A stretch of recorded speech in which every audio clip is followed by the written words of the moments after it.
매일 성경과 함께하는 오늘의 큐티 시간입니다. 4월 25일 오늘의 말씀은 민수기 18장 8절부터 20절입니다.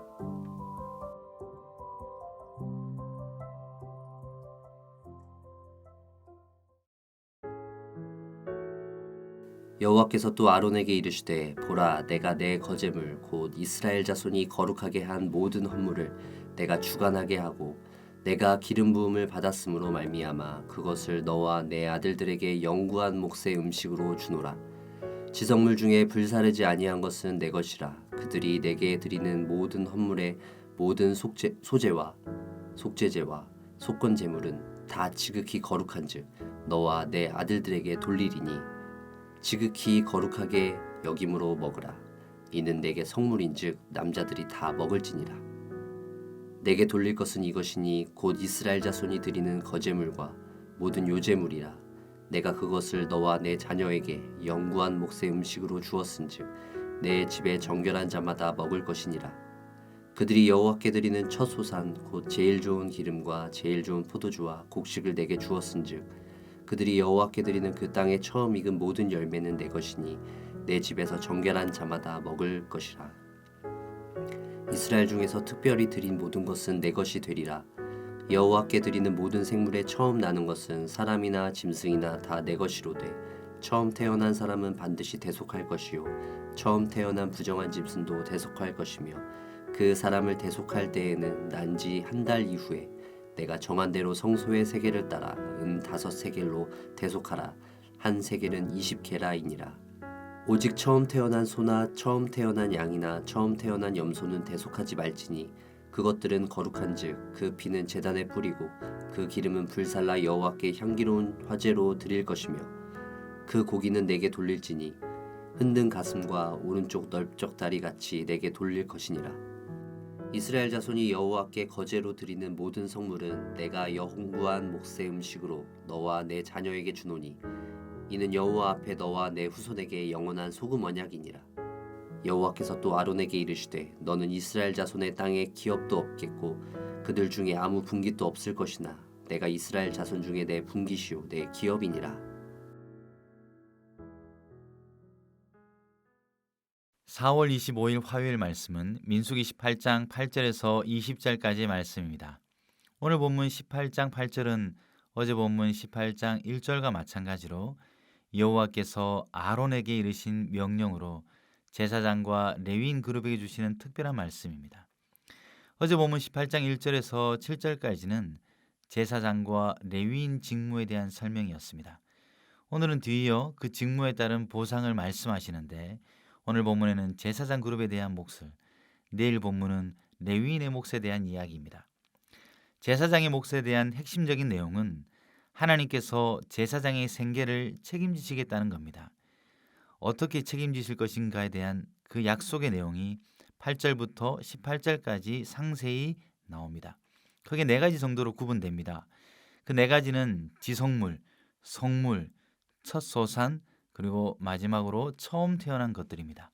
첫 번째 9절과 10절의 지성물의 헌물입니다. 지성물이라 함은 가장 거룩한 헌물이라는 뜻으로 소제, 속죄제, 속건제의 제물 중에 태우지 않은 것들입니다. 레위기의 5가지 제사 중에 3가지의 제사가 여기에 속합니다.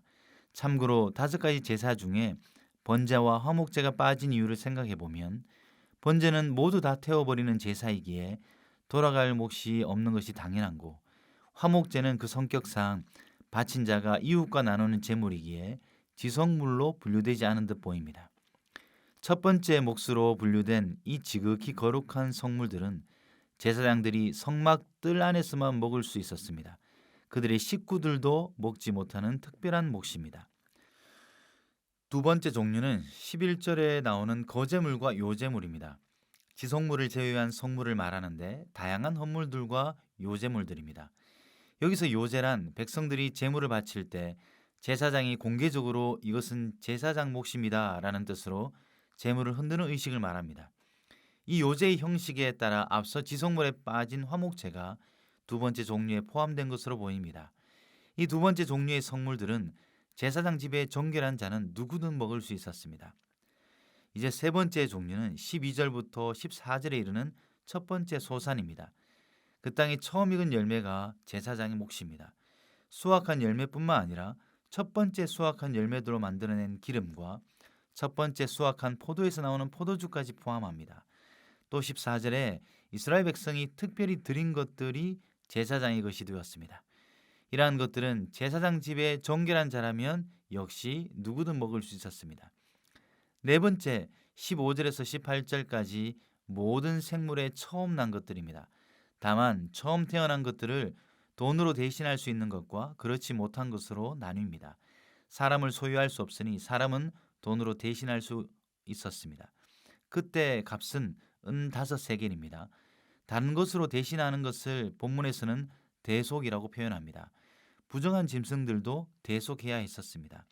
하지만 정한 짐승으로 분류되어 제사 때 바쳐진 소, 양, 염소의 첫 번째 태어난 것들은 다른 것으로 대신할 수 없었습니다.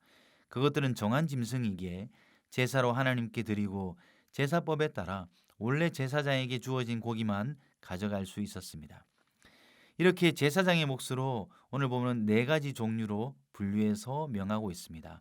정리하면 지성물을 제외한 거제물과 요제물들, 첫 번째 수확물, 그리고 마지막으로 첫 번째 태어난 사람과 짐승들입니다. 마지막 19절과 20절은 다시 한번 제사장의 몫에 대한 하나님의 약속을 언급하며 그 이유를 설명하는 것으로 마무리합니다. 19절은 8절의 말씀의 반복입니다. 다만 제사장의 몫을 주시겠다는 약속에 소금 언약이라는 표현을 추가하십니다. 소금 언약으로 표현되는 하나님의 약속은 소금과 같이 부패하거나 변하지 않을 것이라는 것입니다. 제사장은 약속의 땅에서 자신들의 땅을 분배받지 못합니다. 그들은 아무런 생계 수단이 없다는 뜻입니다. 대신 하나님이 제사장이 분깃이 되고 기업이 되겠다고 약속하심으로 제사장 몫에 대한 말씀을 마무리하십니다. 오늘 말씀은 제사장에 대한 하나님의 약속이고 하나님의 의리입니다. 곧 축복입니다. 원래 제사장들의 약속한 모든 봉헌물들은 하나님께 드린 것입니다. 애당초 제사장 몫은 없습니다. 다만 하나님 자신의 것을 제사장에게 나누신 것입니다. 그 일을 구체적이고 상세하게 명령하시며 제사장의 삶을 보호하고 계십니다. 약속이 구체적일수록 그 약속에 대한 신뢰도 강해지는 법입니다. 소금 언약이라 말씀하시며 생계 수단이 없는 제사장들을 책임지시고 먹이신다고 강하게 약속하십니다. 그렇게 성소에서 그 책임을 다하는 제사장들의 기업이 되십니다. 성소에서 그 직무를 다하는 제사장에게 자신의 것을 나누십니다. 하나님이 자신의 기업이 된다는 약속은 그 어떤 복보다 큰 복입니다. 하나님이 생계가 된다는 것은 제사장만이 받을 수 있는 축복입니다. 광야에서는 우리 모두가 알다시피 이스라엘 백성 모두가 땅이 없었습니다. 그래서 모두가 하늘만 바라보고 살 수밖에 없는 곳이 광야입니다. 광야의 백성들은 그들의 생산력을 의지할 수 없고 하늘에 대한 상상력으로 살아가야만 합니다. 그러나 우리가 잘 알듯이 이스라엘 백성은 광야의 삶을 마감하고 약속의 땅으로 들어갑니다. 그곳에서 모든 지파는 땅을 분배받고 정주민의 삶을 시작합니다. 그것이 하나님의 약속이고 하나님은 그 약속을 신실하게 이루실 겁니다. 하지만 오직 제사장과 레위인들은 여전히 광야처럼 살아가야 했습니다.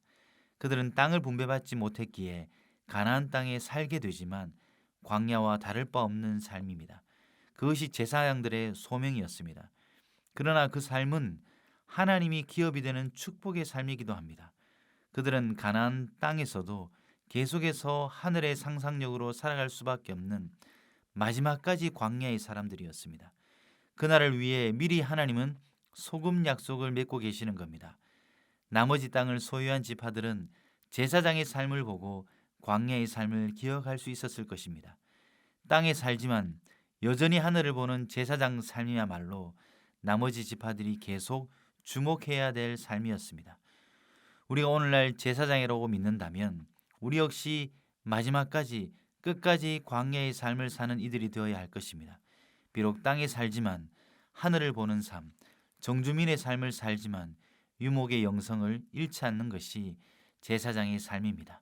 그 어느 때보다 성도와 교회의 삶에 제사장의 정신이 필요합니다. 소금 언약은 여전히 우리에게 유효합니다. 하나님이 우리에게 나눠주시고 목이심을 신뢰하며 살아가는 우리 모두가 되길 바랍니다. 기도하시겠습니다. 하나님, 제사장과 맺은 소금 언약의 말씀을 묵상합니다. 마지막까지 광야의 삶을 살았던 제사장에게 친히 기업이 되신 것처럼 오늘 우리의 기업이 되실 줄 믿습니다.